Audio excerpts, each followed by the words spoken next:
Hey guys, welcome to She Knows Arsenal. My name is Jessica. I'm your host. You can follow me on Twitter at JustKnowTweets and at She Knows Arsenal. Welcome. Here we are. Yeah, last week I wasn't really for the sugar coating either, so you're definitely not going to get any from me today.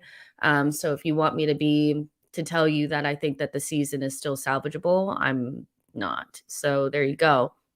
But I have to be honest, I woke up today and I thought whatever lineup that we put out there, we probably wouldn't do well because I just don't know what's up with this club and with this team, no matter who's in it, no matter what, the the situation is always the same. We peak somewhere around January, we look really good, and then couple of injuries, couple of bad results, and here we are. Completely crumbling, playing just not even existing in a game. Like, there's just the team spirit has just left since that Crystal Palace game, and we're just not seeing the same team that we saw play against Aston Villa, and that's just how quickly things can really change. So, when I see the team play like this, I just tend to feel like, "Okay, this is it." It's very difficult for this team to dig itself out of this mode. This is not just missing a couple of players, and so the system's not quite working right. I genuinely see, like, a lack of not effort, I wouldn't say, but, like, there's, like, that underlying level of, like, giving up. Like, you could just tell, like, they don't believe. And so when they don't believe, it's hard for the fans to believe. It really is. And I know they're having a difficult time, and not having Thomas Partey is a big blow, but I just don't think that that's a big enough reason to lose 3 on the bounce. It's just not for me, especially because I don't know if you guys remember, I'm sure you guys do, but last season, we went through a really bad period from, uh, November to December, where we didn't win a game in, like, 8, and I thought that it was the players, they were down tooling on Arteta. We lost some players, I think due to injury. I think Thomas Partey got injured in around that time, and we couldn't figure out what system we were going to play. At that time, it was like Willian and Aubameyang and Lacazette were starting, and then we shifted things around. Pepe started playing, Maitland-Niles was playing. It was very much we were trying to figure things out, but we went through 8 games without winning a single game until January rolled around and we tried something different and we got lucky against Chelsea, and we were able to use that. And I'm getting very similar vibes from this team, that it's different than when we lost to Man United and Everton and then bounced back against Southampton. There is a genuine, like, disbelief in this team, in what we are doing, what we are capable of, and just everything. And it's hard to watch, like, I'm not gonna lie, like, there were several times where I was like, "I just don't even feel like watching this anymore," because to watch them just kind of crumble the way that they have, it's really difficult to watch, especially because I like the players, they're young, and they need support, but there's almost only so much the fans can do, like, there's only so much that we can do, and when you see that we have a genuine issue, like we have 5 of our best attackers on the field all at once, and we're still having a difficult time creating chances, it's just like, what do you do? And, when we get into these types of, like, type of when we get into this type of form, for me, it just kind of becomes, like, apathetic a little bit, like, I start to become a little bit like, "Oh, well," because we've been let down so much, and I know that this team is different and has different players, but I can't help but feel like this is the same feeling that I felt last season when we capitulated in the Europa League, season before that, season before that, season before that, season before that, and so I'm not surprised that the fan base is a little bit disheartened, and I never really bought fully into the top 4 thing, but I am genuinely afraid that we will fall out of the top 6, and if that happens, there has to be questions, there just has to be. We can't just be acting as though it's okay to completely fall apart just because you lose your best player. A lot of teams lose their best players, and yes, they wobble, but good managers have a way of bringing their team back up to at least a decent level, and right now we're not at a decent level. We have lost 4 out of our last 5, and I know that we don't wanna count the Liverpool match, but we lost that one, and so we are in terrible form, and I don't see where we're gonna get up from there, and, I'm just feeling like this is deja vu. We can easily finish in 8th. Like, it's just and I don't feel bad saying it. Anybody who says that it's reactionary and negative needs to look at the table and get real. Manchester United haven't even been good this season. They're above us now. Spurs lost the game today, and they're still above us. Like, we couldn't even capitalize on that against a dead Southampton team. Brighton and Southampton did not play well against us at all. But we gave away silly, soft, easy goals, and we are the team that you want to come up against. It's very hard to watch, and I am disappointed in this team. I am disappointed in the manager, and I don't feel bad about saying it. Like, I really don't. Like, at this point, this season has just it's starting to really look gloomy and grim. It really is. So, yeah, we're dead. So, Jean Rene says, I don't think we played badly today. Do you? In front of goal, yes, but otherwise, I think we deserve more from this game. I think we come away from a lot of games feeling like this, but ultimately, we're very unconvincing. We very soft, and the fact that we would allow Cedric to take every single one of our free kicks when he couldn't even keep it on the pitch, to me, is just a sign of stupidity. Um, we just lack conviction. We lack energy and nous, and we just lack. Like, we lack a lot.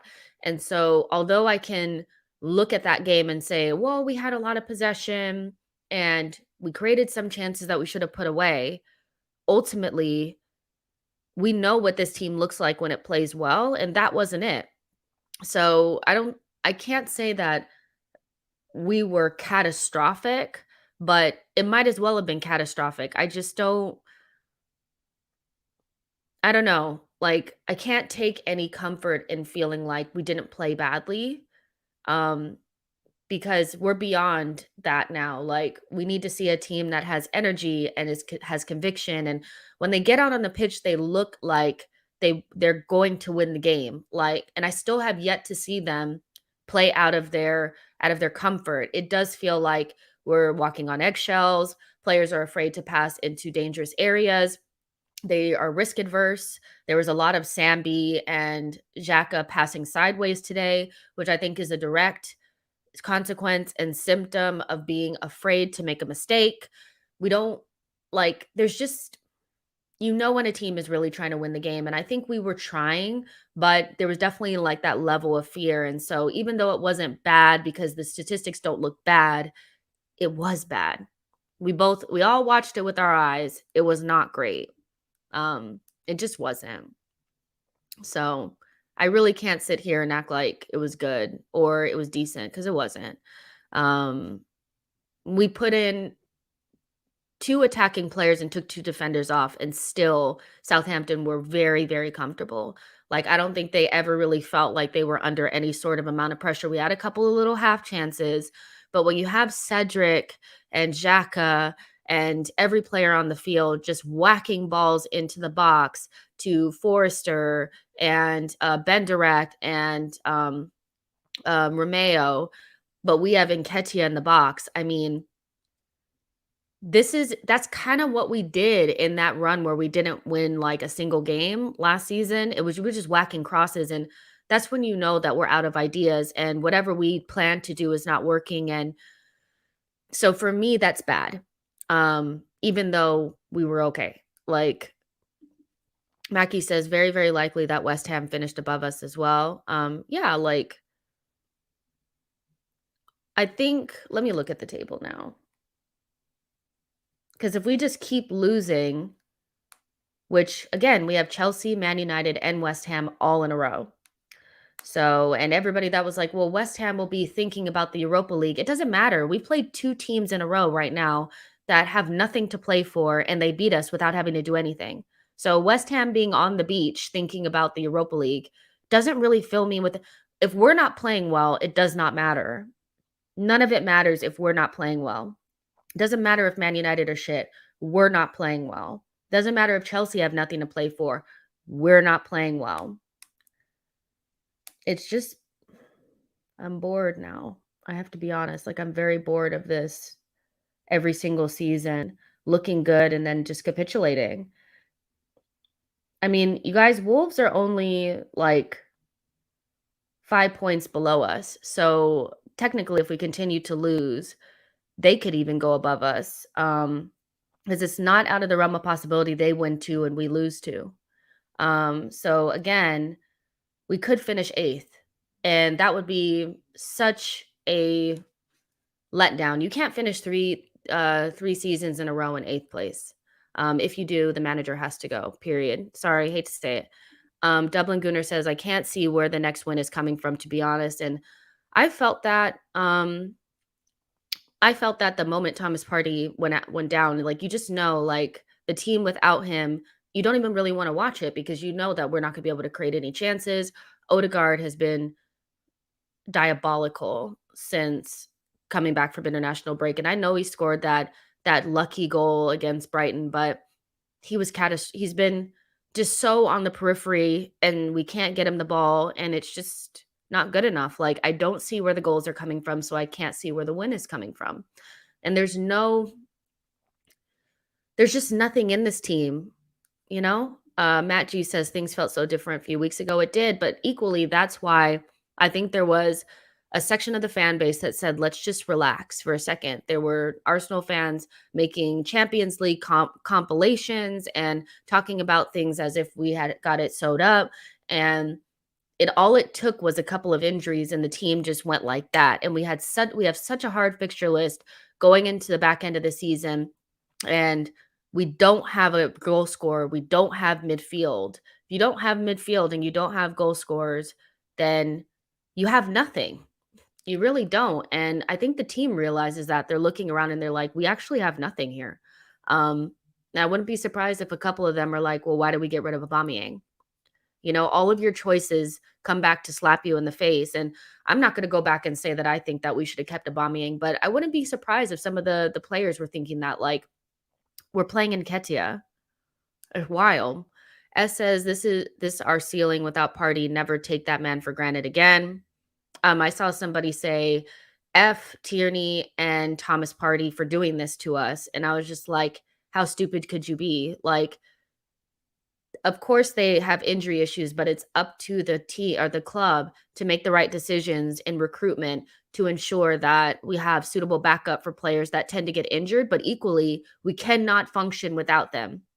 And there'll be huge questions around recruitment. And as much as I love Sambi and I love Nuno, they were never going to be ready to step into our 2 most important positions. They just weren't.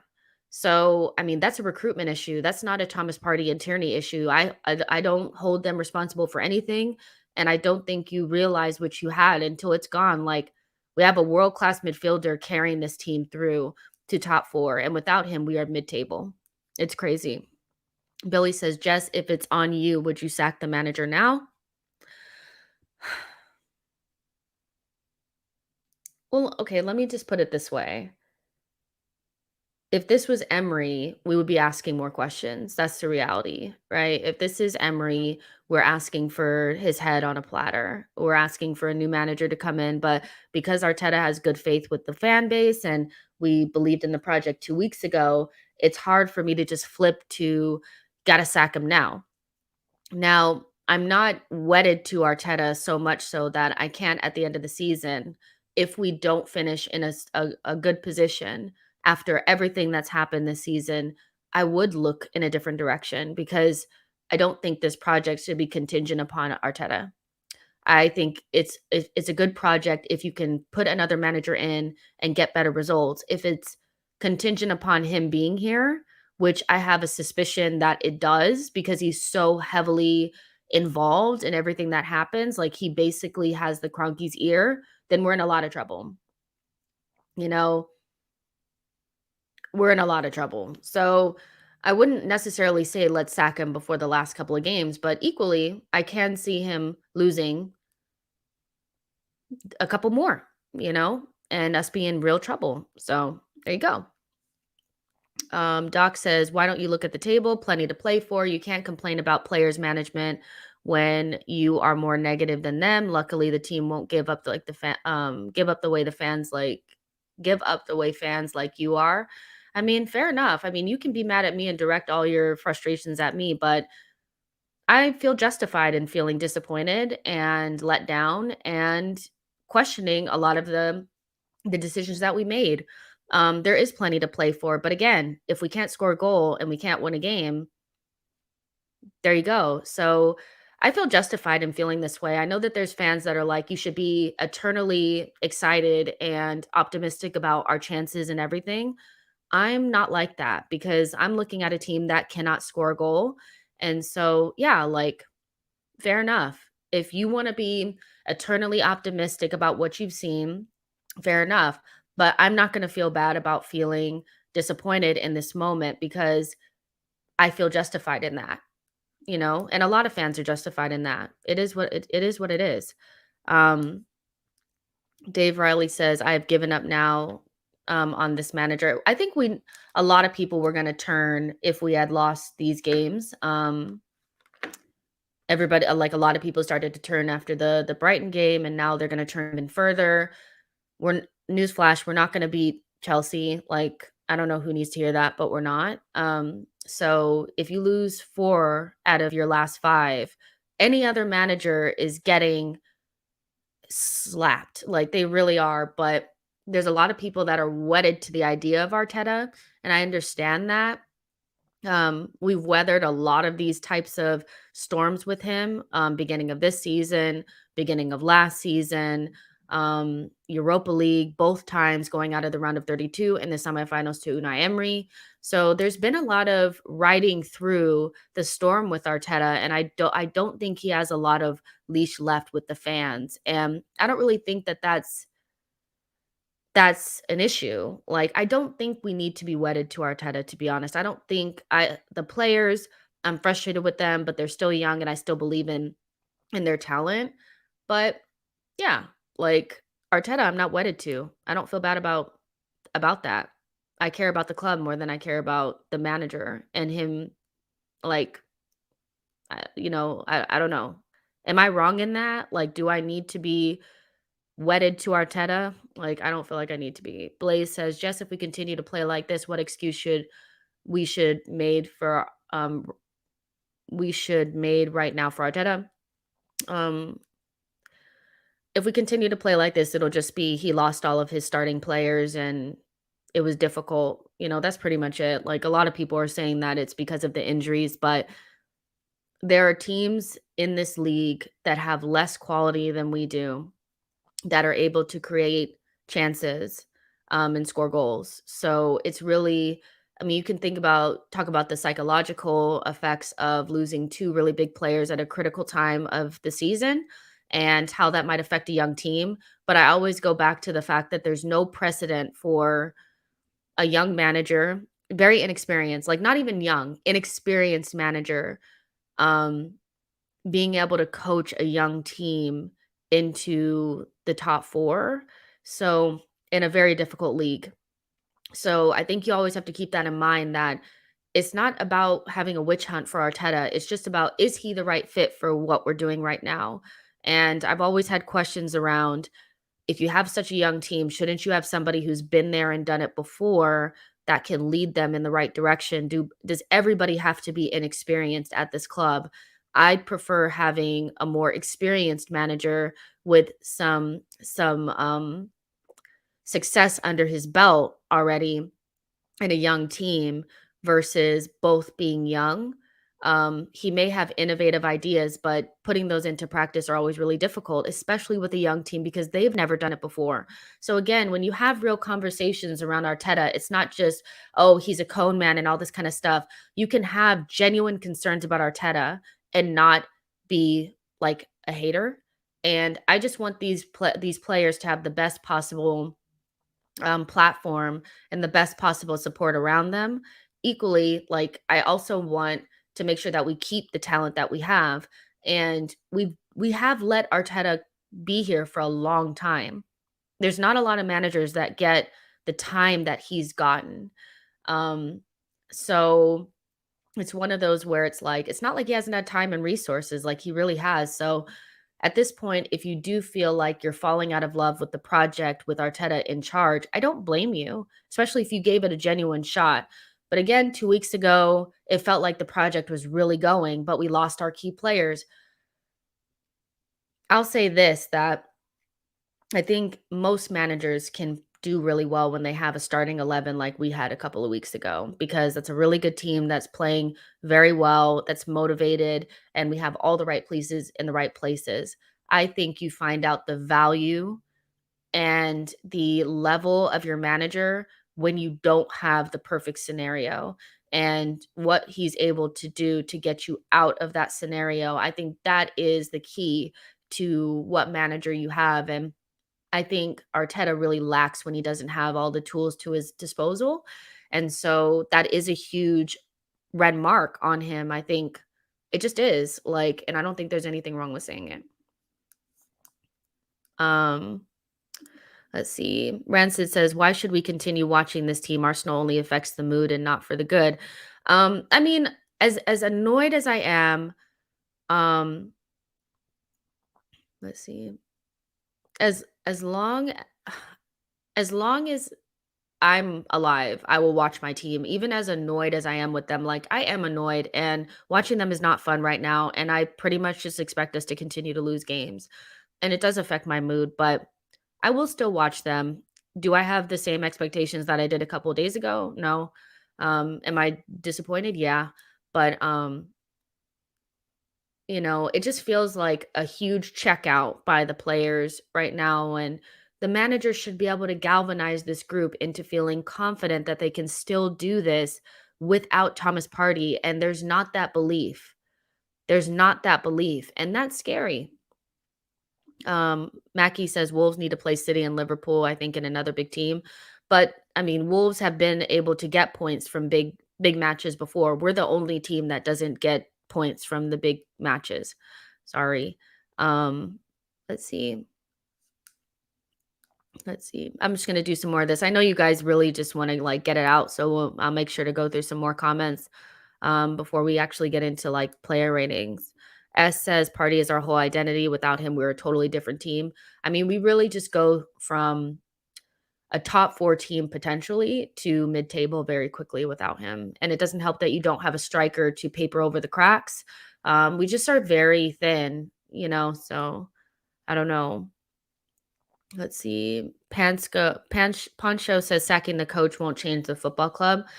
Um, well, I think the club has made better decisions since Arteta has been here as well. Like, they've made an effort to get rid of overpaid players that are not really carrying their weight. They've gotten the wage bill down. They have young and talented players that could potentially become something, and they've been willing to invest with Arteta. And I just feel like sacking the manager, we've been apprehensive to sack managers, and I get why, and that makes a lot of sense, because when you have to allow that manager to build his team so that you can see what he's trying to do.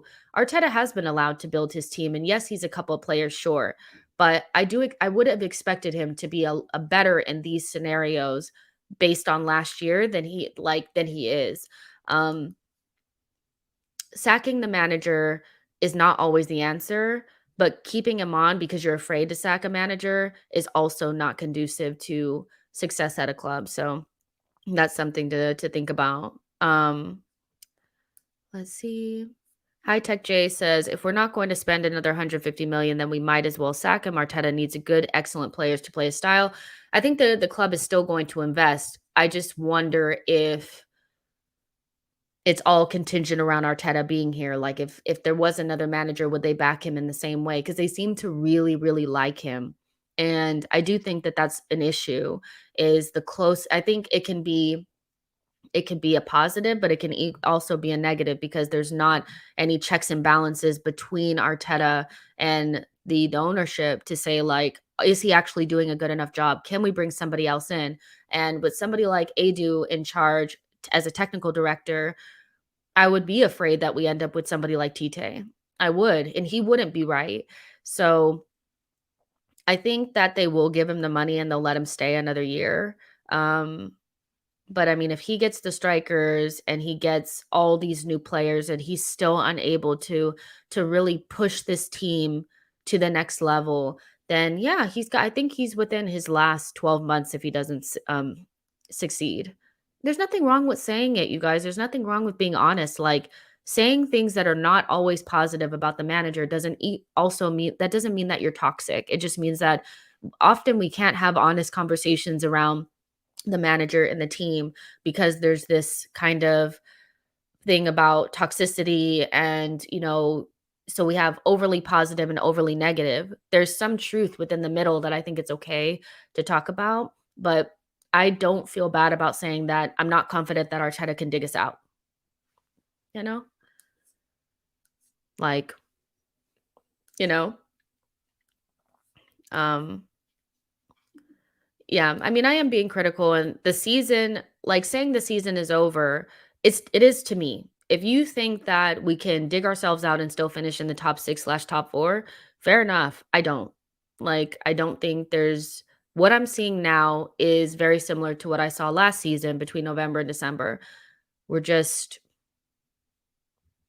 you know, losing games and we're not even playing against good teams and good teams don't even have to play well against us to get these points. Um We couldn't even draw the game. Like, that's how bad. I mean, we should have at least drawn the game, you know? Tony says, "If this was the second game with this lineup, do we lose this game? AKA if Arteta doesn't galaxy brain Brighton."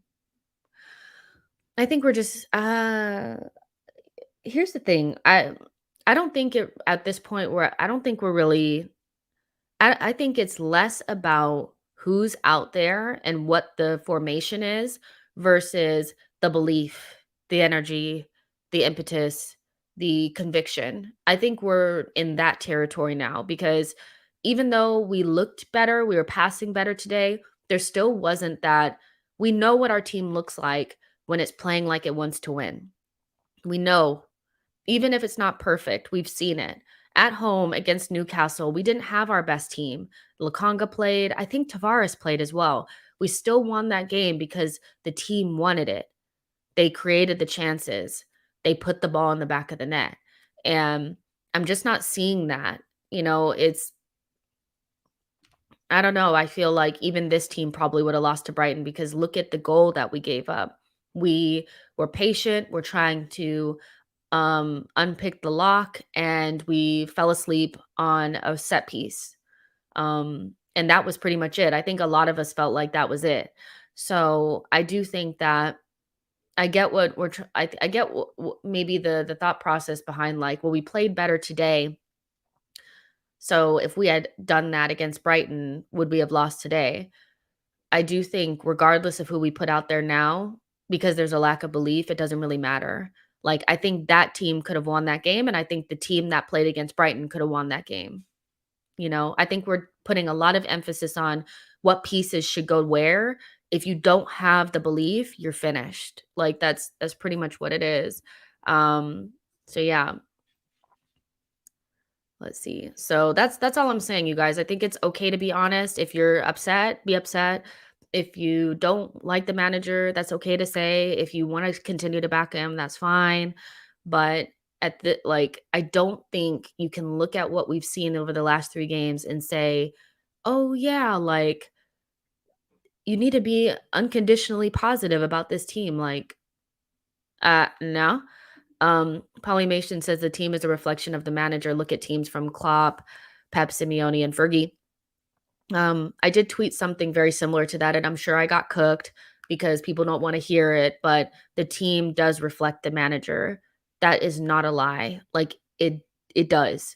And so in difficult moments, no matter who it is, whether it's Ozil, Aubameyang, Lacazette, Pepe, Guendouzi, David Luiz, or and Socrates and Mustafi and Leno, or if it's Ramsdale, White, Gabrielle, Tierney, um, Sambi, Xhaka, Nketiah, Saka, Martinelli, ESR, um, they have all the same traits, like, they do the same things. When it gets difficult, they crumble. They just do.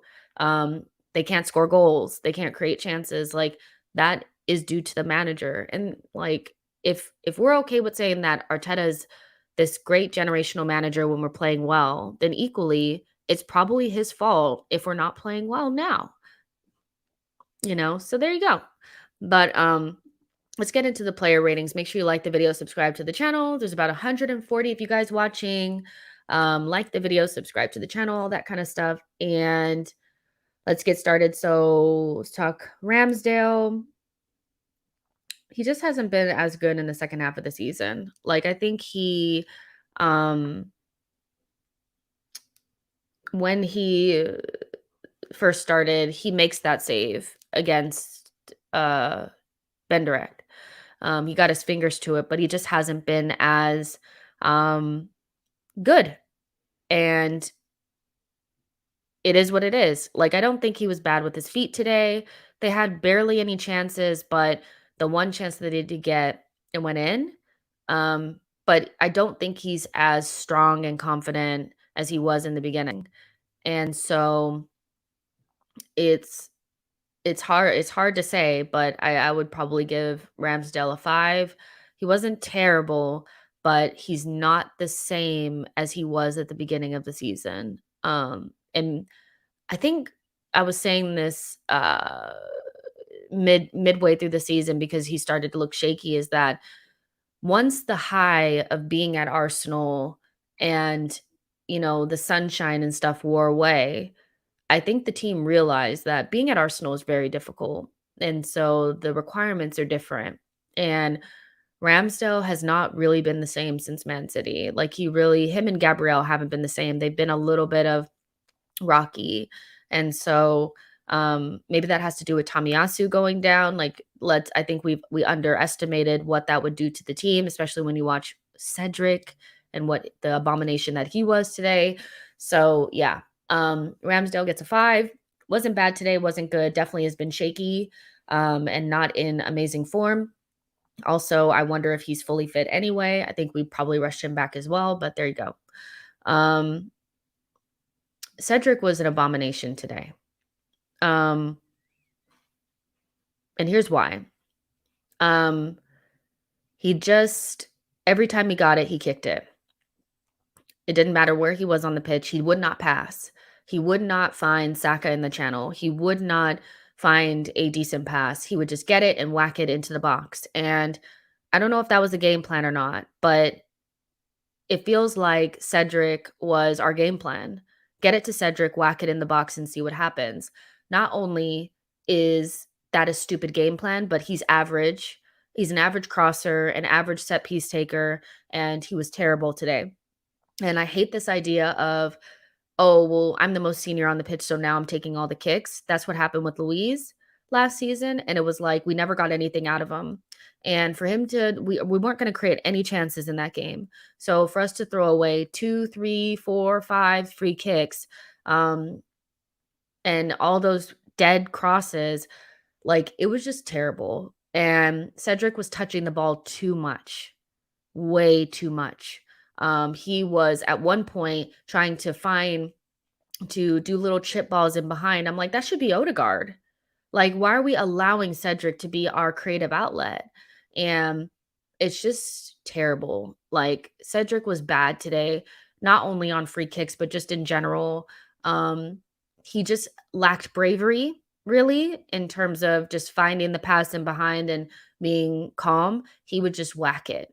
And so he gets a 4 for me. I mean, it's just a travesty, and we really needed Tomiyasu to come back because his form is going away now. Like, he was only gonna be good for a certain amount of time, and now it's kinda going down, and that's kind of the same thing that happened last season. Is he was good, and then we played him too long on that left-hand side, and bam, now he started going down. And now it's the same. So I I just think Cedric was terrible, and the fact that we allowed him to take more than one free kick after he messed up the first one, and he was just kicking the ball. it was just terrible. Very, very bad. So Cedric gets a 4 for me. Ben White was not good today. His knee is bandaged up, so clearly he's not 100%. Physicality is not great. I mean, in the air, he was fine. But you can see I think the mental fatigue and the physical fatigue is starting to creep in on Ben White. He hasn't been the same since international break, and he was okay, but ultimately, I do just see some fragility there, and he's not going to make it through the rest of the season. I think these young players, they are mentally and physically fatigued, and you can just see. So I'm really worried for Ben White because unless Tomiyasu comes back, he's going to get exposed even further.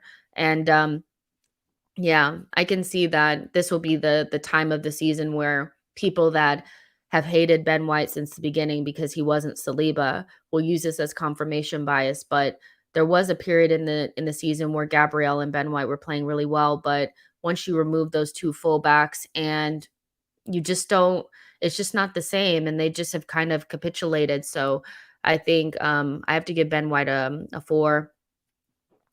He just wasn't, his distribution over the last couple of games has not really been up to standard. You can tell that he's even, I think, afraid to make the risky pass. He did one really good one to Saka, but it was a good like defensive intervention for, I think, from Perot.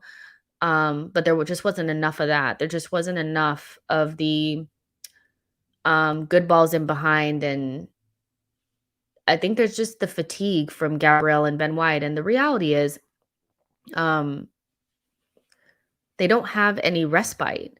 There hasn't been a moment this season where they've been able to rest either of them. And I just think they're just done. They're just done. So Ben White gets a 4 from me. And Gabriel, I thought he was better in this game, but he was better. And he had some moments where he passed it in between the lines. But you know what? I have to say that like a lot of our play today was very predictable.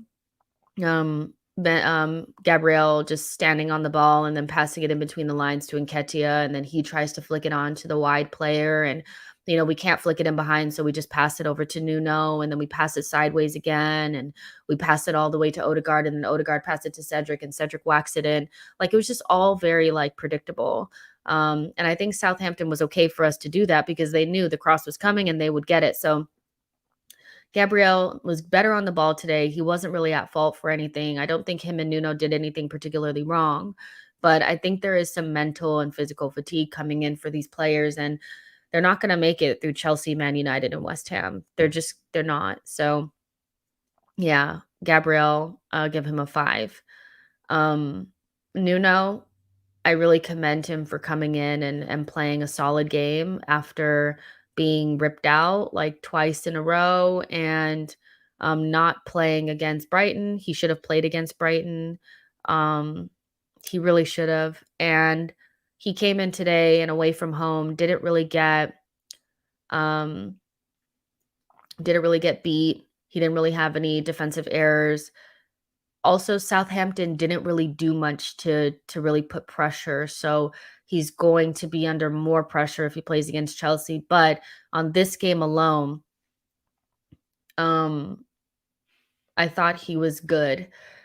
You did see that level. What I would say, um, that I don't like about the way that we play is Nuno is such a dynamic player going forward. And I don't like that you could tell that we were doing everything in front of Southampton. There was no in behind. There was no emphasis on trying to get them running back towards their own goal. It was very much like we're going to pass in front of them. What is that going to do? And so there wasn't a lot of Nuno running in behind and us finding him behind into the channels, which is what we need him to do. But I guess we just needed him to be safe. But overall, because we're so safe, we don't score goals. Like, we don't put teams under pressure because the risks are where you get that opening. And we just didn't do it. So I didn't get a lot of Nuno running forward into the channels, but he had a good game. Very happy for him that he could rebound. And we're going to need him because that was more doable than what we did against Brighton. Granit Xhaka at left back and leaving Sambi alone was just not good enough. So I'm gonna give Nuno a 7. I know that that's probably high, but I was very worried about him, and I think he did a solid job considering the way that he's, um, been treated, so there you go. Um, it's not because I thought he was, like, amazing, it's just I really have felt bad for him, really. Let's see. Happy Nuno got his rebound game. S says low six for Nuno. Trevelli says brave, energetic, never hid. High Tech J says Nuno had a really good game in my humble opinion. Yeah, he did. He was just fine. Like he didn't do any of the bonehead stuff that we've seen him do, but he also was playing where he wasn't gonna get exposed. When he played against Nottingham Forest as well, like, it was Sambi and Patino in midfield and Holding in the back, like, there was a lot of differences, and this was as strong of a team as we can put out, so he was pretty good. Hmm. Amira said, Ben and Gabrielle had one of their better games today, but Ben has to stop giving away free kicks. He seems to be doing that more and more, especially when the team's frustrated. I mean, he is showing a level of frustration, and him giving away those free kicks.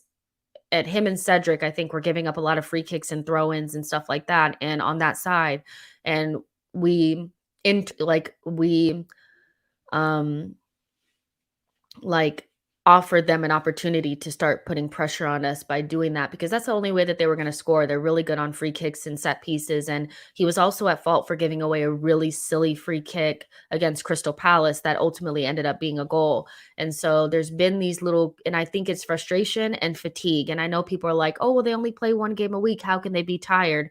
If you It doesn't matter how many games you're playing, like, the mental fatigue also ends up becoming physical fatigue because they're under massive amounts of pressure and there's nobody to take it off of them. In reality, we should have at least one senior member back there. It should not be a 24-year-old, 24, 23, 21, 24. It should not be this. And so when Thomas Party and Xhaka, like if Xhaka's not playing well and Thomas Party is not in the team and Lacazette's not in the team, like there's just a lot of pressure on these young players. And I don't think people realize like a lot of them have made a huge step into playing for Arsenal. You come from Brighton, there's there's like there's no pressure on you at Brighton. You come from Lyon, there's no pressure on you. And now there's all of a sudden massive pressure for them to get us into the top 4. They gotten really close to it. They lost 2 of their best players and they have a manager that cannot pick them up. So there is frustration there with the team, you can tell, and that's where the silly free kicks and stuff come in. That doesn't mean that I think that it's okay. It's just there's just a lack of there's nobody able to just grab these players and just push them over the line. Thomas Party was doing his best, but that's not enough, and Lacazette fell off. It's just a lot. Like even Xhaka, he was very peripheral in today's game. He was very much having a I want 97% pass completion today, so nobody can say that I'm at fault. Um, so there is frustration, and so that mental fatigue, and then you start making mistakes. And I don't think you can really say that it's just because they're playing 1 game a week that doesn't mean that at the end of the season they should not be tired. I mean, they never get rotated, ever, never. So yeah. Um, Moving into midfield, I thought Xhaka was poor. Today, again, he was doing the I want 97% pass completion today, so it's not my fault. He really didn't try anything adventurous. There were times where I saw Eddie trying to make runs, Martinelli try to make runs, and he just turned around and passed backwards. As the game started to tick down and it was becoming more and more of a certainty that we were going to lose the game, instead of being calm, he was whacking it into Southampton players' chests and stuff like that, trying to take very silly shots that he's never going to make it. Like he's literally never going to make it. He's never gonna he's never gonna get a goal. And so he was very, very poor today, in my opinion. Like he didn't add much in midfield. There was not we had a midfield, but they weren't doing anything, if that makes sense. And so I love um that we had a midfield today and we at least had something that looked like a midfield, but Xhaka was very much just 97% pass completion is what I need to get today so that nobody can say that I passed poorly or I did anything stupid or did anything silly. And so we had a lot of possession, but this just reminded me of horseshoe Arsenal of last season where it was El Neni and him. This time it was just Lakanga and him. And so I'm gonna give Xhaka a 5. Like in a day like today, like where we don't have Thomas Partey, we need you to step up. And it also shows that he just can't. We need. I know that Xhaka has been good, but he's only good with Thomas Partey. There was a time where people were trying to tell me that Thomas Partey was playing well because of Xhaka. No, it's the other way around. He became the old Xhaka today because he doesn't have a world-class midfielder next to him, period. He just was not good today, and we're just lucky that he didn't get a red card. Because after that interview that he did, I was like, "Please don't go out there doing something stupid." So, yeah, thank you so much for becoming a member, Maduya? Maduya? I hope that's how you say it. He or she says, time to check in for some good management manager. Let's see him off with goodbye waves down. So you're done with him. Stefan says Xhaka was worse than Sambi and he was shocking. I mean, it was a very, I don't want to be the reason. And Xhaka did say that these players play with fear in his interview when I saw it. And you could just see it. You could just see that they're just so afraid to make a mistake. And I think that when Arteta does what he did against Brighton, you can't help but infuse fear into your players. And again, the team mirrors the manager. Fear is definitely something that we've always seen. We felt like he was very cautious. He's risk adverse. And we're seeing a team that's afraid to make passes. Like the passes that are going to hurt defenders, we just choose to like, okay, I'm going to pass it to the left, pass it to the right, make sure it gets 5 yards to the left, 5 yards to the right. Like those things are not going to hurt the other team. And yeah, Xhaka was the pinnacle of that today.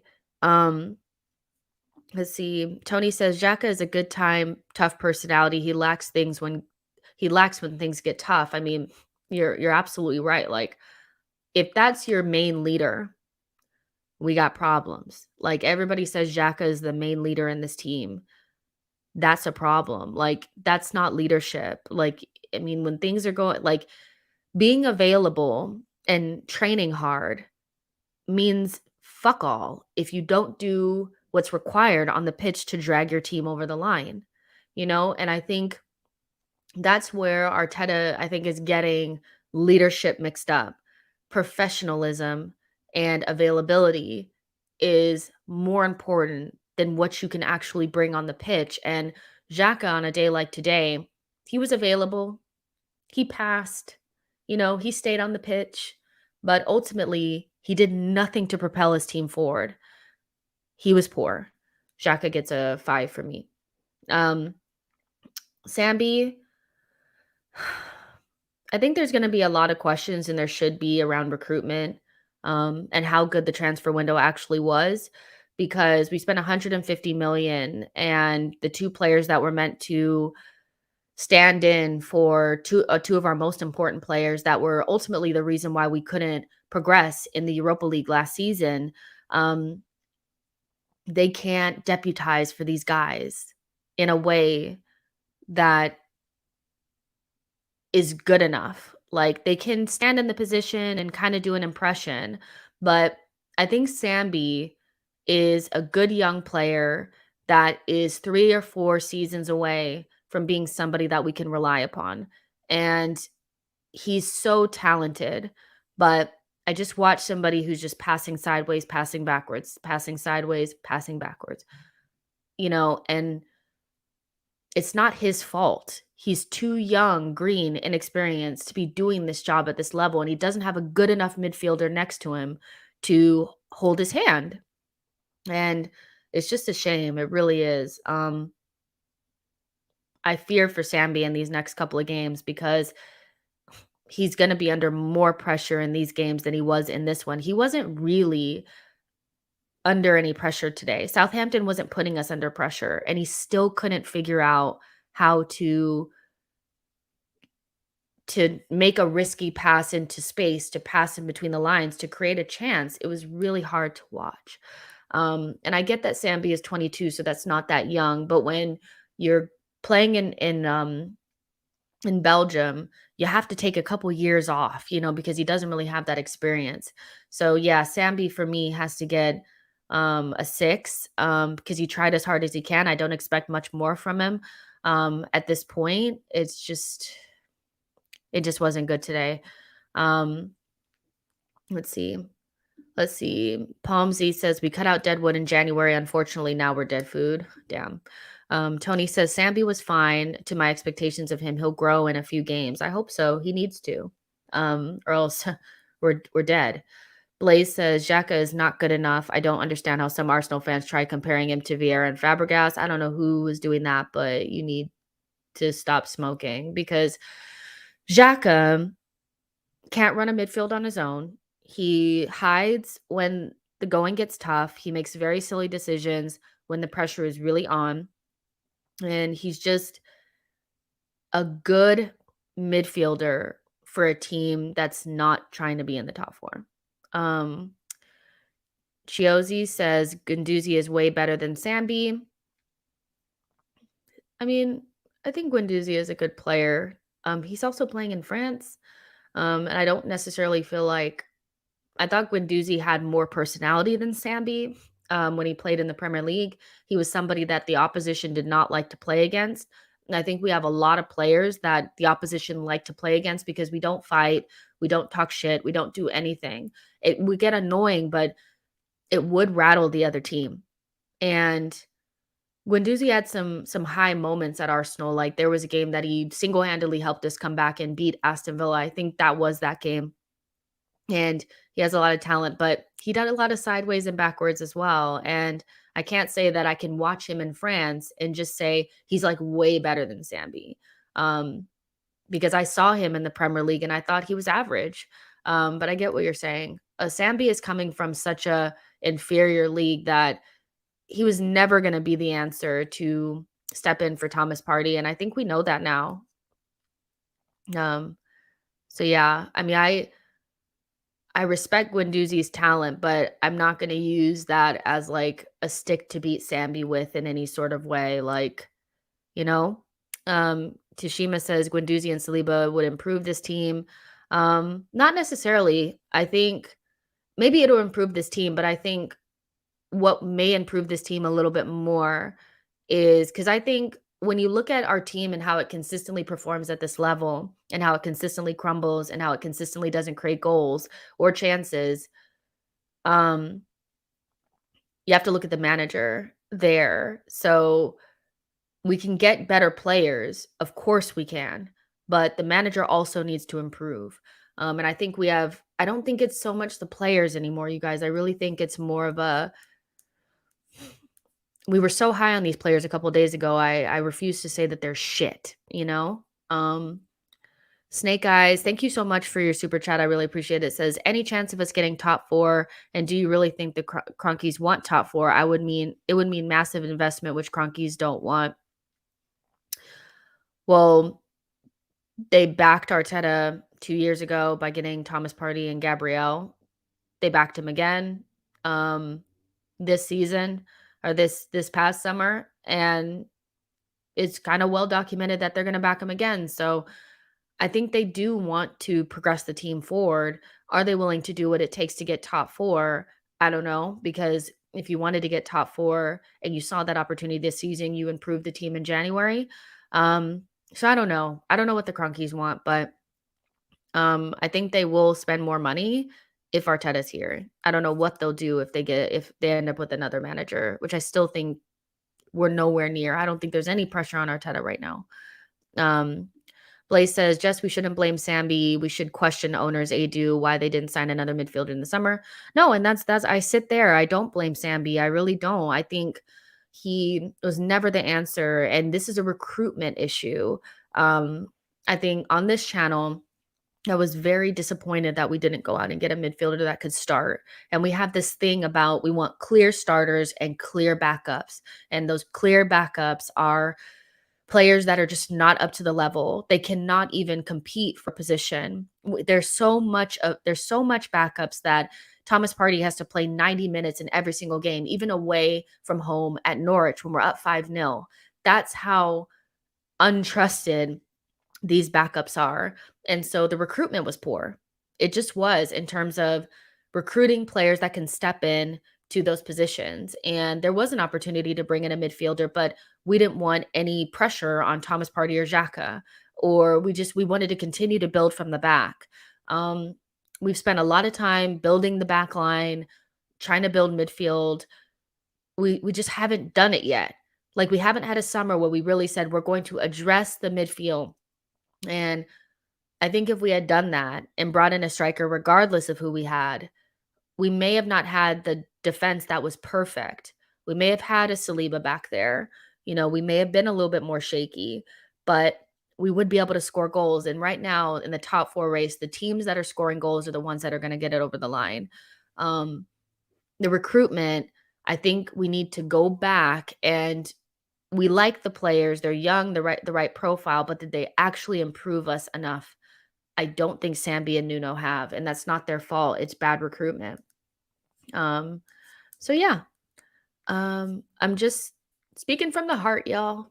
Um, E3 Boss says, "Why does Southampton have better midfielders than us? It's frustrating." When you look at our midfield, like it's really good when we're allowed to play. It's really good when we're not under pressure. It's really good when we're at home. But if any little piece is disrupted, it's done. And we just never really created that depth of quality. I don't think when you look at top teams that are in the top 4, you just don't see this level of drop off between. Sorry, my dog is going crazy, but you don't ever see this level of drop off between the starter and the backups. You just don't. I mean, there are other teams in this league that have 6 midfielders that they can use. We have 3. That is just so poor. And when you look at the daunting task of this summer, we need 3 midfielders. I keep seeing people say we need 2. We need 3 because we need to move on from Granit Xhaka. He could be a decent backup, but he's not going to be a decent backup. Like we need to start over in the midfield and do something new. We need 3 midfielders. And you look at Southampton, I mean, some of these teams are not that good, but it's kind of like you could just tell that their midfielders can play in this league. Besides Thomas Partey, if we don't have Thomas Partey, we don't have a midfield. We've never addressed it. What have we addressed in these last 2 windows? The back line, Gabriel, White, Ramsdale, Tomiyasu, Nuno. We bought 5 defenders. We've bought 2 let's just say we bought 2 midfielders, Thomas Partey and Sambi. Sambi is not ready. We haven't addressed anything yet. It's wild. It's so wild. Like the building from the back bullshit is just you need to build from the back, but like you don't neglect the top. Like you don't neglect the midfield and the starting the strikers. But yeah, so Odegaard was not good today. Um Odegaard has been missing since international break, and I don't care that he scored that goal against Brighton. Before that, he was dead. This game, he's ineffective if Thomas Partey is not in the midfield because we need a midfielder that can kind of run it and like Xhaka, like Xhaka has been decent in that good run that we have, but it was really Thomas Partey and Odegaard doing everything.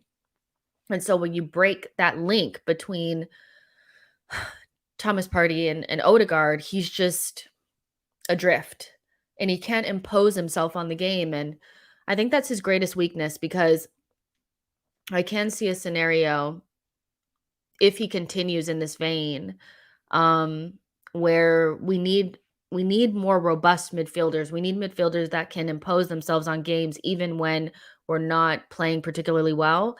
And he's kind of looks like a good time Charlie type of guy. Like not like he's trying to be, but if we're not playing well, what does he do? And it's just it's alarming. He still needs to grow. He still needs to gel. He needs better players around him. But he's somebody that I'm like, that midfield, those three positions are so valuable. You have to get the most out of those three positions. You have to. And so we need three midfielders, three. And I don't care who gets benched. I don't care if I don't care if it's Odegaard. We need three midfielders that can perform at a high level regardless. We just need it. I love Odegaard to death, but we cannot have players that just float in and out of games. He hasn't pressed since international break. He hasn't gone into challenges since international break. I don't think he's created a chance since international break. You cannot ghost for 3 games in a row. You can't. You can't. You just can't. Saida says, "Do you think if Arteta didn't overcomplicate the system, he'd get the best out of the team? It seems like only certain players can thrive, which leaves half of our team not playing at their maximum level." Yeah. Um,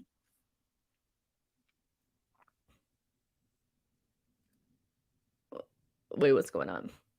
Okay, so yeah, I think when I look at the way that we play, it looks really nice when we're playing well, but we don't threaten teams. Everything that we do is in front of the opposition.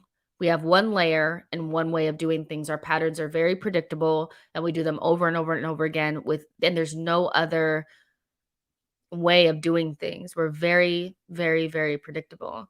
And when I look at other teams that get chances and score a lot of goals, it's just they do really basic shit. Like, it's really not, like, rocket science. They put the ball in positions or in places where the opposition doesn't wanna be.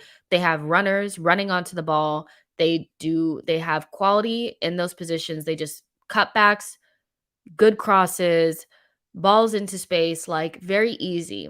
A team that I look at I look at in terms of uncomplicated attacking play is Leicester. They have very uncomplicated attacking play. It's not that hard. They have technically gifted midfielders that create from here. They create from here, and they have players that run into space and make it difficult on defenders so that they back off. They just do things that are so simple. They pass the ball quickly, they move it up the pitch quickly, they find players in space, they don't think about it. I cannot remember the last time I saw Odegaard get a ball in space and pop it into space to an on-running Martinelli, Saka, nothing. Everything is in front of the defense. And so we make it easy, and it is overcomplicated. It is galaxy brain sometimes, and sometimes you just right now we have a system where you either you play the position as the system dictates, or you're out. And that's why you see players like Pepe on the periphery and Nuno on the periphery because they just don't fit. And we won't play to their strengths. There's no flexibility within the system. So we're in a position, I think, with Arteta where if we don't get his perfect team and his perfect players and doubles of those players, the system won't work. He wants to build a city type thing. And I just don't think we need that to be successful. I really don't. And we don't have the resources to do it. So yeah, I do think you have a point there where it's like you're just not getting the best out of the players that you got.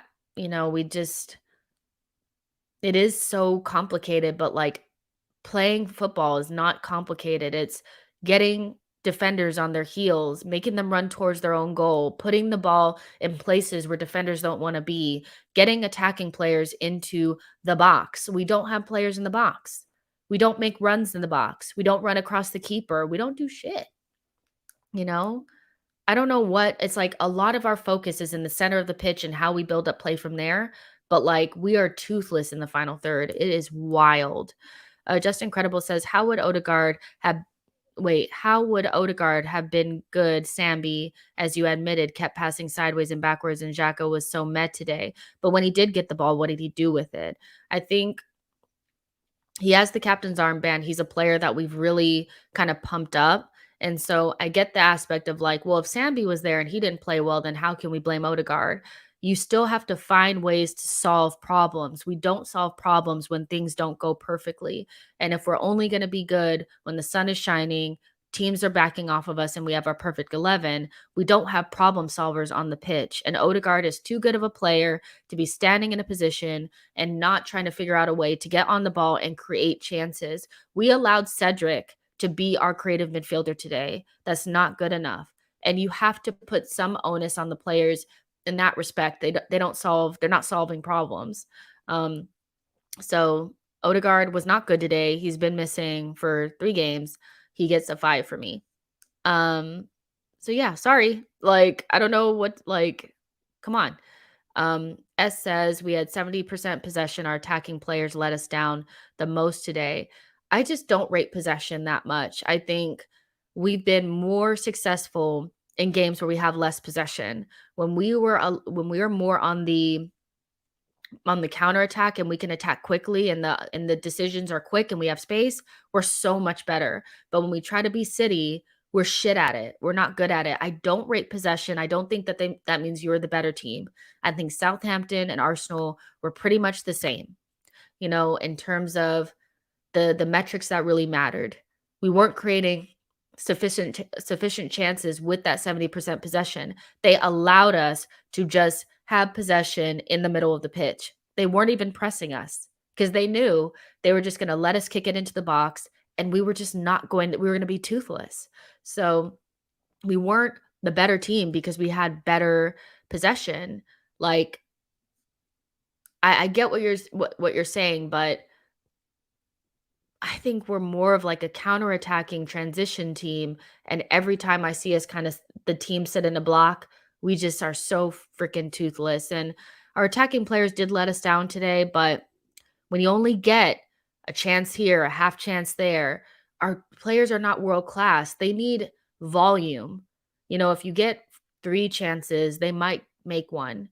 When you only get one half chance and one, like, you're not going to make them. So I think we have a chance creation issue, and that, we have such young players that are not really natural goal scorers anyway. I think Martinelli is a natural goal scorer. Lacazette's not really like a striker anymore. Saka's not really a natural goal scorer. ESR, not really a natural goal scorer. So you don't have a lot of potency. So they need more opportunities. If they only get one, they're going to snatch at it. We need more chances. Um, let's see. High Tech J says high possession stats are great when you have elite midfielders. When Thomas sometimes when Thomas Partey plays, like, he doesn't have a high like percentage passing, but that's because he was trying things that are risky. If you look at like Kevin De Bruyne, he'll lose the ball like 26 times a game, like 26 times. But that's because he's trying things that are risky. Like, we just cop out of games and say, you know what? I don't want to be the reason. I don't want the Arsenal fans on my back. I'm just gonna pass sideways. Um, so yeah, but we had good possession, but not in areas that matter. Like, just in the middle of the field, just passing sideways, pass it to Cedric, and he just whacks it into the box. Like, it's painful. So Saka, I thought, has just been off of it since he's had COVID. But the thing about Saka is, like, I cannot put it on him because he's basically been carrying us attacking wise for the entire season.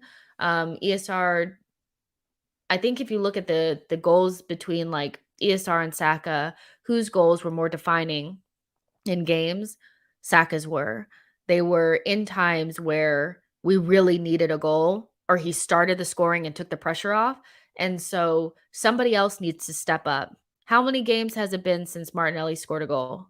Like, it's been a long time since he scored a goal. It's been a long time since ESR scored a goal.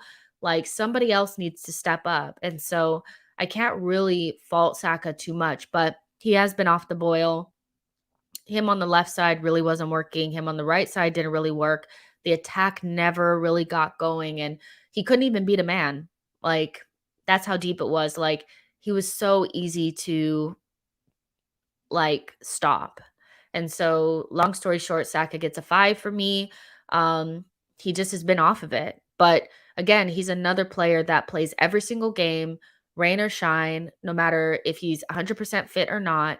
And so I wouldn't be surprised if the mental and physical fatigue was just there. You know, it just is there. Besides, I mean, and he's also another one that's been probably scouted and found out he needs to find another layer to his game. And he's also just he's been growing into that right wing position, but I just feel like he's not a natural goal scorer. So if he doesn't get a lot of chances, he might struggle too. Like that those are just my thoughts on Saka. I don't want to go too in on him because he's been saving us all season. Um, so there you go. Tony says, common theme, the entire team looks fatigued. I want Pepe to start, not because he's better, but because we need the rotation. We just don't rotate. He won't trust other players. And so when you show them that they're not trusted, how do you expect them to go out there and perform for you? Pepe should have started getting playing time right after the Wolves game. When he played well then, he should have been rewarded with some sort of start or something, but he wasn't. And, then he comes in against Aston Villa and people say, like, he was bad when he came in, but we were trying to hold on to a lead. We never rotated. The fringes of the team are very out of form. The players that we want to play are out of form. Everybody's out of form. It just is what it is. But we're so reactive. Everything we do is reactive. And I don't know if you guys have noticed this, but we get a way of play and it starts to work. It gets figured out. And then we have to react to that and start over and start playing in a new way. And while we try to figure out the new way of playing, we lose a shit ton of games in the process. And this is probably the fourth time that it's happened, since Arteta has been here. Find a way to play, get sussed out, try something new. We have to react to the fact that we've been found out. We never anticipate getting found out. So there's no preemptive rotating and trying things new when we're playing well. You can try new things when you're playing well because they don't hurt you as much. Now trying new things is just like, you know? Um, so yeah. Um, it's crazy. TJ Emerson also, fans claim we have fixed the defense. We have conceded 2 less goals than last season.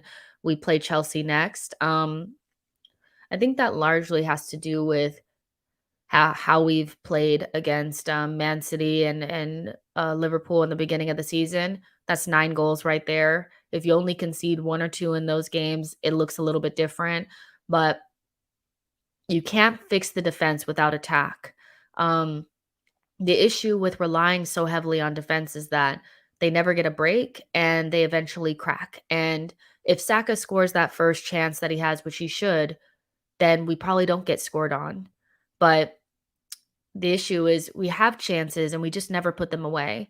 And you have to take pressure off the defense by nobody can do Jose Mourinho anymore, where you can literally defend for 90 minutes, or Simeone, where you can defend for 90 minutes. You need your goal scorers to score to take the pressure off, because that takes some of the confidence away from the other team.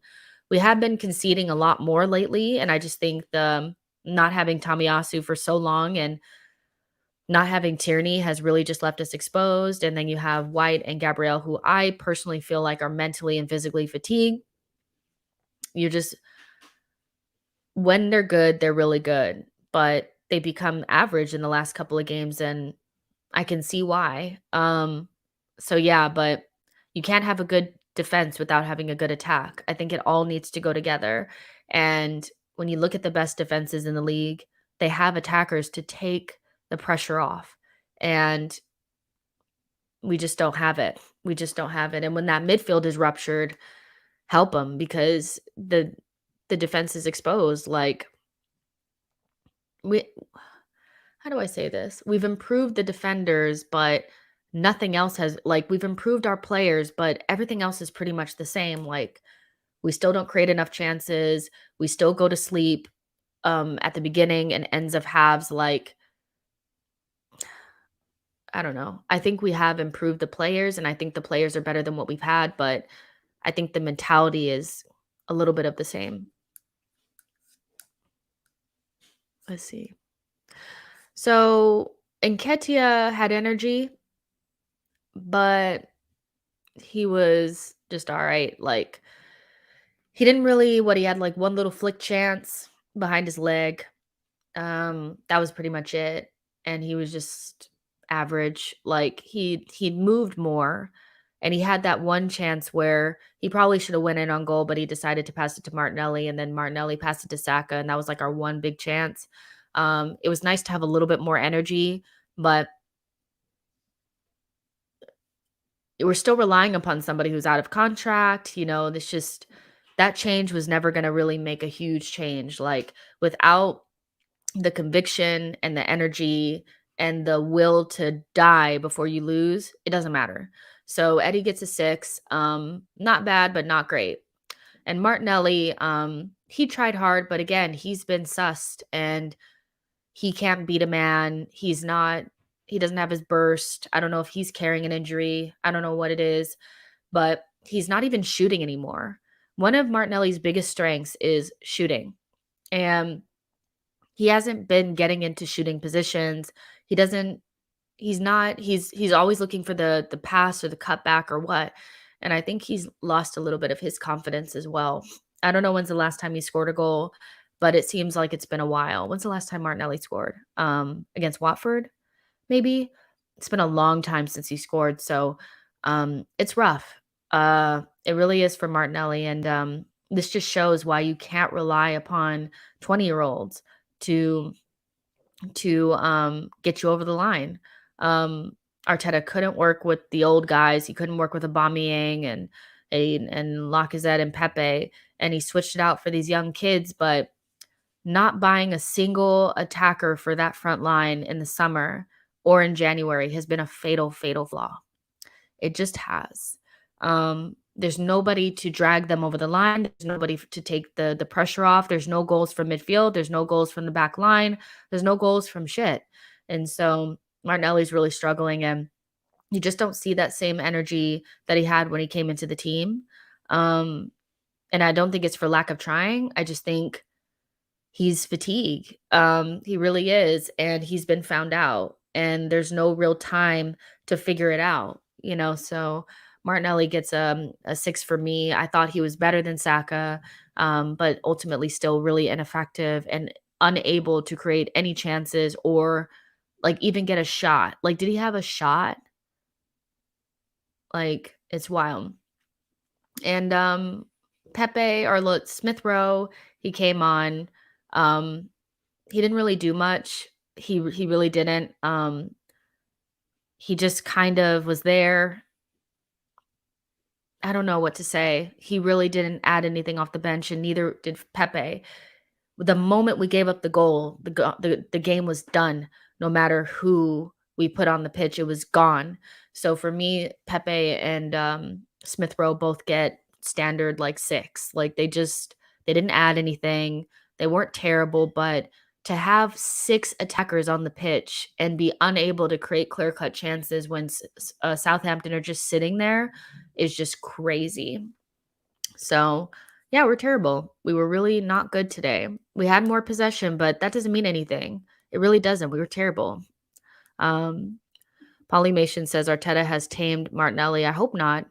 Um, Palmsy says Arteta is killing Martinelli same way he kills all other players. I think Martinelli suffers from a little bit of that Nuno and Pepe thing where they can be so dangerous and good for you. Like, you know what I would love to see you guys, like, honestly, is like different managers, like Graham Potter, like not even top managers, Graham Potter, um, Brendan Rodgers, and I don't know, one other manager, and see how they would set up the team, what players they would choose, and how they would attack. Because I feel like when you have Martinelli, Nuno, and Pepe, even if they're not amazing on the ball, you find a way to get some of those players on the pitch and you just let them run at defenders and create havoc. You play on the counter attack, you play in big spaces, you try to just be more aggressive and more physical and just beat people that way. The way Crystal Palace beat us up, that's the way those players can do. But they just don't they're just so play in front of the defenders, pass left, pass right, pattern. I pass it, Gabriel passes it to Nketiah passes it to Nuno passes it to Xhaka passes it to Lokanga passes it to Odegaard passes it to Cedric whack it into the box, Southampton clears it out, repeat. Like, that's just never going to work. And we have dynamic players that can play on the counterattack, that can be dangerous, and we're looking at them like they're shit, and they're not. It's the way that we play. It's the way that we play. Um, let's see. Amira says, not defending Eddie. Question, not defending Eddie, but if you were him, wouldn't you want to be playing for yourself? He's practically jobless in the summer. Why is he not playing for, in simple terms, a better job?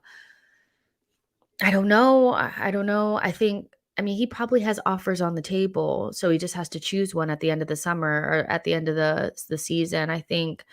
We think he's still playing for something, but we know Crystal Palace want him. We know Brighton wants him.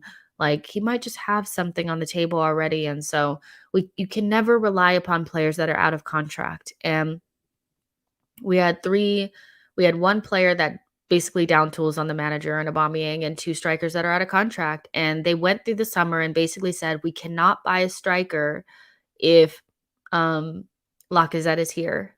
And I just think that that was just so stupid. It just was. I get that you have to get rid of players and wages and all that kind of stuff, but would it have not been worth it to have somebody motivated from minute one that wants to play for you, that plays your style, that can put the ball in the back of the net? I mean, we had 150 million to spend, and I just feel like we could have used the striker. We could have used the striker. We could have gotten Tammy Abraham, and he would be so much better than what we have now. But Eddie might just have, you know, offers already. You can't rely on these people. You can't. As soon as the season ends, they'll let us know who he's going to.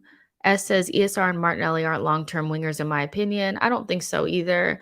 But we're playing players in those positions because that's what Arteta wants to do, and that's all we have. Let's see. Tony says Arteta in the vacuum of this game, 5. Arteta in the last 3 games overall, 1. So Arteta's rating is difficult because 2 weeks ago he's the manager of the month, or 3 weeks ago manager of the month. We're getting all this praise, and now he's the worst thing ever. But how we felt about him was always, I don't think it was ever solid, because he's gone to such low points since he's been here, that even though the board has come always backed him, he's lost people along the way that were never convinced by what he was doing. And so that's just the reality of this situation, really, with Arteta. And so this is another really, really low point that could potentially get lower. And I just feel like he's gonna lose the fans. I don't see the fans really sticking by him outside of the top 6 or 8th or whatever. So I just feel like it's so quick how things switch, but the reason why things switch so fast is because he doesn't have enough credit in the bank for the fans. You can't go out of the round of 32 of the Europa League one season, lose to Unai Emery in the semifinals of the Europa League the next season, bomb out of all of the cups this season, not be in Europe, not be in top 4, not improve the squad, in January, and after everything else that's already happened, like, can't get rid of Aubameyang. There's just so many things, and so that's why it's always up and down. It's game by game with Arteta. It's game by game because he just doesn't have enough credit in the bank. There are managers that could go through bad runs of form and still have the majority of the fan base feeling him, and he's just not one of them. So he really, because this game is weird because he kind of fell on his sword, and he kind of admitted fault and went to the 4-2-3-1. So he changed the formation and we had more possession, we had more chances, but ultimately, I see a lack of belief in this team. I see a lack of belief in what we're doing, and if two players going down means that he can't get the team to believe that they can still do this, I have huge questions about whether or not they believe in what he's doing anyway. Um, so it's wild, and I go back to the feeling like this was always a project where it had to be a perfect storm. There's no precedent for an inexperienced manager to manage a team of this many young players and be successful, not anywhere and not in the Premier League. So it was always going to have to be the perfect storm comes together and it just happens to work. And we'll know at the end of the season where, based on where we finish, what's actually happened. But off of the back of this game, I can really see that the toxicity is going to grow, and it just is what it is. I just, if your season is just crumbles because you have two injuries to major players, but a wobble is okay, a capitulation is not, especially not after last season. Arteta gets like a 3 today. Like, I don't he couldn't have done more, but like on in terms of changing the system and trying to get the goals and all this kind of stuff. But I think that this is a bigger issue.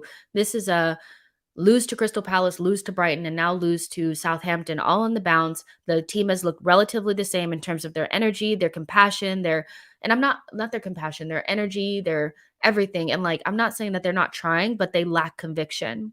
That is so scary to me that they don't believe that they can do it. A minute ago, they were talking about top four. Now, I mean, they can't get out of it. So Arteta just has really failed in these last couple of games. So, um, and I know people, oh, well, Forrester, he played well. He didn't. I mean, he played well, but Saka should be putting that chance away. Like, he just should. Um, we had a couple of decent chances. Emil Smith Rowe scuffs his shot. He should be getting like full contact in that shot. He didn't. So I get that the Forrester thing, he played well, and we just didn't have we're beyond we didn't get the rub of the green. We're beyond that now. Like, we're not playing well. We're in really bad form, and we can't see where it goes, or it gets better from there. So I get that he got the right lineup together, but it's more than that. The manager's job is more than just put the right lineup out. There has to be a way, like, the best managers get something out of their group. This is his team. This is no longer a Aubameyang, Mustafi Ozil. These are his guys, and he can't get his guys to get up for these matches and get it over the line. There's something else there. And I don't know, like, when everything is going good, he's the messiah. When things are going bad, we want to blame things in the universe and say it's just the rub of the green. He has some culpability here. So he was he just we've crumbled again, and I think he has to figure out a way to win a game. He just does. Let's see. S says, if we put our chances away, we could have won. I put more blame on the players today. We say that all the time, though. We say that all the time. If we had put our chances away against Man City, we would have won. If we put our chances away against Liverpool, we would have won. Put our chances away against Crystal Palace, we might have drawn the game. We say that all the time. Like, I think there's more of an issue around, like, why do we create so little chances? Why do we create such little threat? Um, so we had chances, but I mean, the stats came out. We create the least amount of chances in like the top 5 leagues. Like, we're one of the like, Liverpool have created like 70 something chances, I think, and we've created 30 something. So that has to do with the system and stuff like that. I get that. Let me just say this is that earlier on in the season and last season, I did a lot of blaming the players and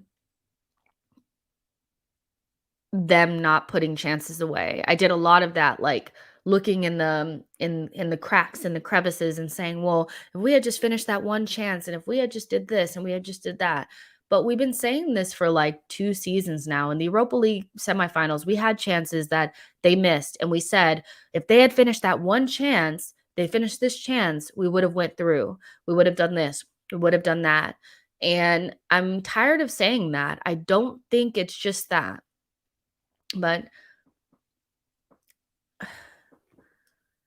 there's a bigger issue here, I think. And so we'll see, but the referee he didn't have any like really bad calls or anything like that. And that's one thing that I am happy about is that we don't have the referee should have given us a penalty. We weren't even in the box enough to even claim that we should have got a penalty. So we don't have that excuse. I mean, I don't know. So we'll just see what happens. I mean, I think the scariest part is that I woke up today and expected to lose, even after Tottenham had lost. And so I'm not sure where the win's coming, but hopefully it comes. Lynn Simpson says Arteta wasn't to blame today. Yeah, I mean, it's easy to say that when we had a couple of chances that we probably should have put away, but we don't create enough chances. We don't put teams under threat. When you only have one or two chances and they drop to 20-year-olds, which it was Arteta's choice to have these 20-year-olds and to not have experience in the team. Like these are his choices because when we say that everything that the project is doing is perfect, we give Arteta a lot of credit for that. So it's also his credit for how the team has been built, focusing on the defense, buying Ben White instead of buying a midfielder, buying Ramsdale instead of buying a striker. Like these are his choices. And I love those players, but those were choices that have repercussions. So even though there's players that should have put away the one or two chances that they had, it's 20-year-olds getting one or two chances, they're going to miss them. So that's why I'm saying we have to zoom out a little bit more away from the game because we've been saying this for 2 seasons now. If we had just finished that chance, if Aubameyang had just not missed that sitter, if Pepe had just done this, we're beyond that now. We have a system that only works if Thomas Partey is available. Otherwise, it is crap. We've been found out. We were reactive to it. We didn't improve the squad in January. This is Arteta's team that he built in the way that he wanted to build it. He chose the 20-year-olds. He decided to go without senior presence in attacking positions, knowing that these players were going to need time. Like, I don't understand why we're not zooming out and seeing it bigger than just this game. In this game, Arteta did everything that he could. But ultimately, the reason why we're here like this is because of the choices that the board and Arteta has made. Like, I don't understand why, like, I just don't get, like, how you can't see it bigger than that. And I'm not saying it's just you, Lynn. I'm saying, like, I see a lot of people just focusing in on, well, if Saka puts that chance away, yeah, in the grand scheme of this game, if he does, but, like, do you realize how little chances and how toothless we were the entire game against a team that sat off of us? That's shocking. You know, our system requires Thomas Partey to basically carry the midfield. So if that's the case, why don't we buy another midfielder in the summer? Like, I don't know. That's just me. I just I can't look game by game anymore because it's a zoomed out thing. If we just go game by game, then it's the players today. It's Arteta today. It's the players today. It's so much bigger than that. It's about the choices that we've made over the last 2 seasons. So, Pomsey says, "Yeah, Nenny would have won us the game." Blaze says, "So if Arteta shouldn't be blamed, why he start Nketiah?"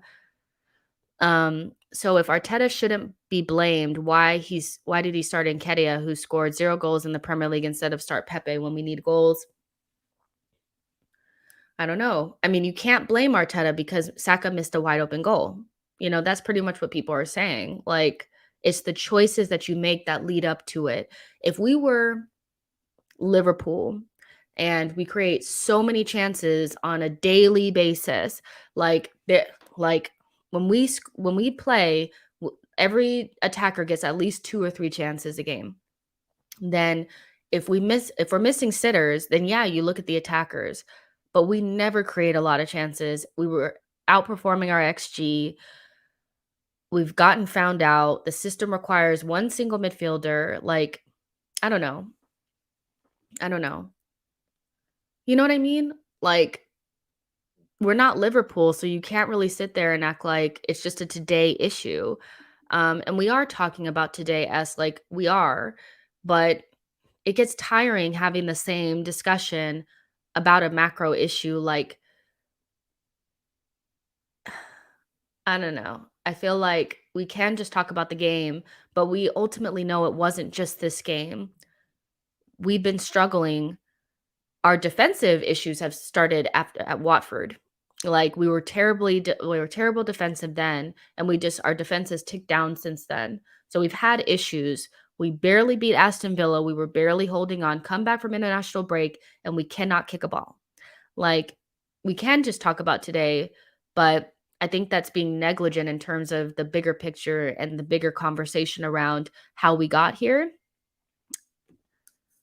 And then so you can get to where who's to blame. You know what I mean? Let's see. TJ says just Arteta today just stood there and we lost. Hands just on his beard and on his head all game, not even landing his planes. He like he normally does. He lost and is out of his depth. The one thing I'll say is that I think a lot of the choices that Arteta makes and the board makes are due to the safety of their jobs. I think an under pressure manager makes changes earlier. I think an under pressure manager is more animated on the sideline. I think he knows no matter where he finishes the season, there's no pressure. He's going to get 200 million to spend in the summer, and then he'll just blame the fact that he didn't have the players that he wanted this season. We had a small squad and just we were unlucky. That's I think a lot of what he does is like an under pressure manager does not just get rid of Aubameyang. They don't. Like an under pressure manager does not leave his season up to Nketiah and Lacazette, but that just shows how little pressure he's under. And maybe he thought like, even with what we have, we're playing well, so we can just ghost into the top 6/top 4. But that's under real threat now, and I hope he feels that threat because he needs to start getting this team going. But yeah, let's go ahead and get out of here. I'm wondering where we go from here. I don't expect a win against it's such a quick turnaround as well. Like we play Chelsea in the midweek and then we play United at home. And you can't lose to United at home. You cannot lose to United at home. Like it's just it's just not it's not good. So maximum toxicity could be there. And if they expect and that's the messed up thing is that they'll need the fans away at home against United, but they may not get the fans because the fans are going to be very I feel like they're going to be very anxious. So they're going to have to do it on their own. They're going to have to pull themselves out of it and show the fans that there's something to salvage from the season. So yeah, um, I want to just let you guys know that I appreciate everybody's opinion. Obviously, I don't agree with everybody's, but if you believe in Arteta and you don't think it was his fault today, fair enough. If you think he was at fault, fair enough. I am open to everybody's opinion, and I think we're feeling very pressured and anxious and disappointed. So our feelings come out and it is what it is. I very much so expect everybody to have different opinions and I accept them. I could be wrong. We can turn around and everything is just hunky dory and we turn around against Chelsea and all that. But I have to say that I don't see it. And I do see issues with management. And I am not dead set on Arteta being here. I don't think the project needs to exist with him. And I do think that there needs to be a cutoff. There needs to be a cutoff at some point. What is unacceptable for an Arsenal manager? And I think losing 3 on the bounce is definitely unacceptable regardless of who you lose because we lost players last season and we were meant to address it in the summer. And we're not playing in any other competitions. We're not in Europe. West Ham is playing in the Europa League and has gotten to the semifinals, and they're going to probably go above us tomorrow. So these whole And they lost like their entire back line. I don't know if people been paying attention to West Ham, but they lost Agbana, and they keep losing Zuma. They keep losing players. Antonio hasn't scored a goal in who knows how long, but they have not dropped off yet, and they're in multiple competitions. So I do think you have to look at things with a clear eye view and say, the project, I love that we've gotten the wage bill down. I love that we have players that we can get behind, young players that have high ceilings. I like that we have, like, the Cronkies are willing to spend money, but I want us to spend it on the right manager, especially going into this next window, because it's so, so important. And if Arteta is not the guy, he has to go now. It cannot be after we've started the next season. I am totally open to the idea that, you know, he needs more players and he just needs more time, but it's been 2.5 seasons now. So yeah, I think it's okay to be clear eye view. So yeah, like the video, subscribe to the channel. I'll see you guys on the next one. I'll let you guys know when I'm going to come up to, things with 110 and LAFC are cranking up, so it's hard for me to like figure out when I'm going to be able to do the streams, but I'm going to make sure that I'm at least semi consistent. I'm sure we'll have more to talk about on Monday. But I may not be able to do the show on Monday, but for sure on Tuesday. Okay. Like the video, subscribe to the channel, and I'll see you guys on the next one. Bye, guys.